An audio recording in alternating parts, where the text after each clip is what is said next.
Y ante el triunfo del no en el plebiscito, la incertidumbre de lo que estaría por venir preocupa a los colombianos. Se preguntan qué pasará con lo acordado en La Habana y si seguirá el proceso de dejación de armas con las FARC. Los expertos barajan posibles salidas, la renegociación de los acuerdos, una Asamblea Nacional Constituyente o las facultades especiales del Congreso al presidente serían algunas de las opciones. Un fracaso inesperado para el presidente de Colombia, Juan Manuel Santos, en el plebiscito genera incertidumbre en los colombianos. Ahora que el acuerdo entre Santos y las FARC se desplomó, ninguna de las partes está obligada a cumplirlo. La pregunta que se hace la mayoría de los ciudadanos es ¿qué va a ocurrir? ¿Qué pasa con el acuerdo? No se implementará el acuerdo final firmado el pasado 26 de marzo entre el presidente Juan Manuel Santos y el máximo jefe de las FARC, Rodrigo Londoño, alias Timochenko. ¿Cuáles son las salidas? Volver a negociar lo pactado. El fallo de la Corte Constitucional que dio luz verde para que en Colombia se celebrara el plebiscito por la paz marcó un camino ante la victoria del no. Se trata de la renegociación del acuerdo, en la que podrían participar grupos armados y legales diferentes a las FARC. Si el plebiscito no es aprobado, bien porque no se cumple con el umbral aprobatorio o cumpliéndose, los ciudadanos votan mayoritariamente por el no. El efecto es la imposibilidad jurídica de implementar el acuerdo final, comprendido como una decisión de política pública específica y a cargo del gobernante. Una vía que ya estaría usando el mandatario colombiano, quien convocó a la oposición a mantener un diálogo y así tratar de salvar el proceso de paz. Convocaré a todas las fuerzas políticas y en particular a las que se manifestaron hoy por el no, para escucharlas. Queremos contribuir a un acuerdo nacional, que nos escuchen las razones. Esto llevaría a revisar algunos de los puntos que el gobierno y las FARC se tardaron más de 48 meses en pactar. Entre los temas que el Partido Centro Democrático pide revisar se encuentra la elegibilidad política para los señalados de delitos atroces. Facultades del Congreso. Una segunda vía es el impulso independiente que podría darle al proceso de paz el Congreso de la República. Pese al no en el plebiscito, el Congreso mantiene sus facultades reformatorias y podría tramitar, por ejemplo, amnistías. Asamblea Nacional Constituyente. Es decir, la creación de una nueva Carta Magna, una vía que desde el inicio de las negociaciones el gobierno colombiano descartó. A nuestro juicio, realmente, la Asamblea no es un mecanismo de refrendación. Sin embargo, ante lo incierto que es el panorama, sectores políticos y religiosos ven la constituyente como una solución. Saludamos en Nueva York a Roberto González, abogado asociado internacional de Human Rights Foundation. Buenas tardes, señor González. Gracias por estar con nosotros. Bienvenido al informativo de NTN 24. Buenas tardes y muchas gracias por invitarme. La pregunta es, ¿jurídicamente usted ve que tenga salida lo acordado a pesar de que el pueblo colombiano haya dicho que no el día de ayer? Bueno, el problema parece un problema más político. A ver, la Corte Constitucional colombiana estableció algunos vías o algunos mecanismos en caso de que ganara el no, como efectivamente sucedió ayer. A ver, nosotros como una organización internacional de derechos humanos estamos a favor de la paz, estamos a favor de un proceso de paz en Colombia. Sin embargo, entendemos perfectamente por qué una mayoría de colombianos optó por la opción del no. Y esto creemos nosotros que tiene que ver específicamente con 3 puntos. Uno, que hay heridas todavía abiertas muy profundas en la sociedad colombiana que no se cierran después de 52 años de conflicto que han dejado muchas vidas perdidas, secuestros, atentados y explosiones.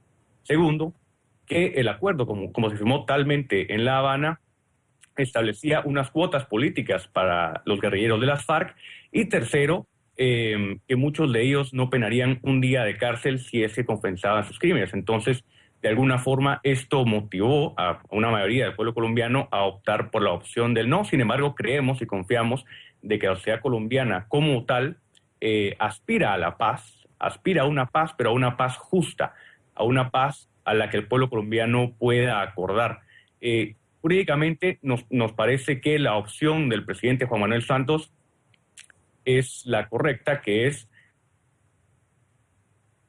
de oposición a todos los actores de la sociedad colombiana y tratar de renegociar esos acuerdos que el pueblo colombiano ha rechazado, específicamente escuchar a las voces disidentes, a las voces del no, representadas de alguna forma por el Centro Democrático, ¿no?, por el presidente Álvaro Uribe.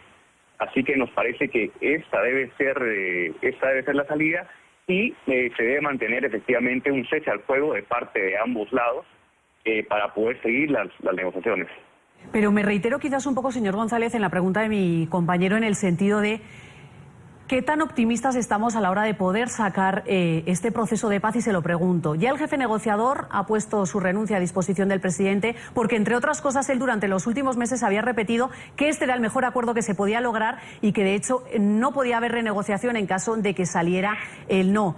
Con lo cual, volver a sentarse en la mesa con un grupo donde ya, como usted ha dicho, no iban a pagar cárcel, iban a tener la suerte de algunas curules en el Congreso. ¿Cómo bajar de las FARC ahí ahora? Ya habiéndoles dado eso, ¿cómo tratar de quitarles lo que se les había dado en un primer momento? Correcto. Bueno, creo que tal vez los comunicados que han hecho públicos los líderes de las FARC desde La Habana pueden dar algún tipo de señal en cuanto a cuál es su posición en cuanto a la renegociación. Han manifestado que efectivamente esto ha sido un duro golpe para ellos y que deben de alguna forma replegar sus ideas en cuanto a los acuerdos a los cuales han alcanzado. Creo que el contexto político va a influir mucho. Creo que los líderes de las FARC van a ver claramente que la sociedad colombiana ha rechazado lo que ellos han propuesto y que no tienen muchas opciones. Que el camino de la Asamblea Nacional Constituyente es un camino que el gobierno no ha propuesto, que no quiere aceptar, aunque inicialmente fue aceptado por las FARC y por el Centro Democrático, y que la única opción que les queda, si es que no quieren volver a la selva y volver a secuestrar y volver a asesinar y volver a actividades de narcotráfico, es renegociar un acuerdo tal vez no tan beneficioso para ellos, pero que termine con un conflicto sangriento. Ahora, le pregunto, señor González.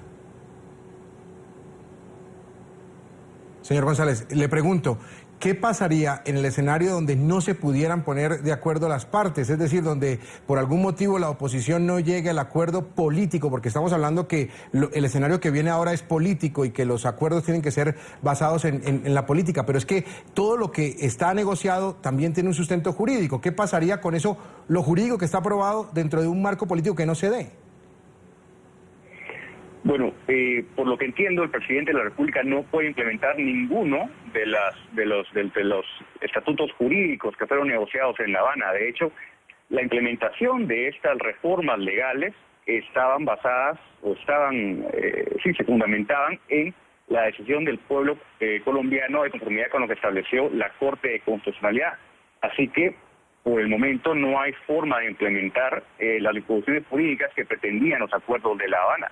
El camino que veo yo, como te lo manifesté hace un momento, creo que es la renegociación, pero uniendo o agregando a elementos que no existían antes en la mesa de negociación, como eran las fuerzas del no, representadas por el Centro Democrático. Creo que ese es el único mecanismo que queda. Existen otros mecanismos, pero creo que va a ser muy difícil, por ejemplo, convocar a una Asamblea Nacional Constituyente que trate de amnistiar de alguna forma a los guerrilleros de las FARC, o que trate de implementar jurídicamente a través de otra vía los acuerdos que fueron rechazados por el pueblo colombiano. Creo que el pueblo colombiano tampoco aceptaría este camino, que básicamente se burlaría de la decisión del pueblo tomada ayer domingo. Así que lo que yo considero es que todas las partes ahora sí deben sentarse y renegociar los acuerdos. Y creo que a las FARC no les quedan demasiadas cartas que jugar en esta negociación, y creo que les tienen una negociación bastante difícil por delante. Pues Roberto González, abogado asociado de Human Rights Foundation, muchas gracias por habernos acompañado. Muy buenas tardes. Un placer.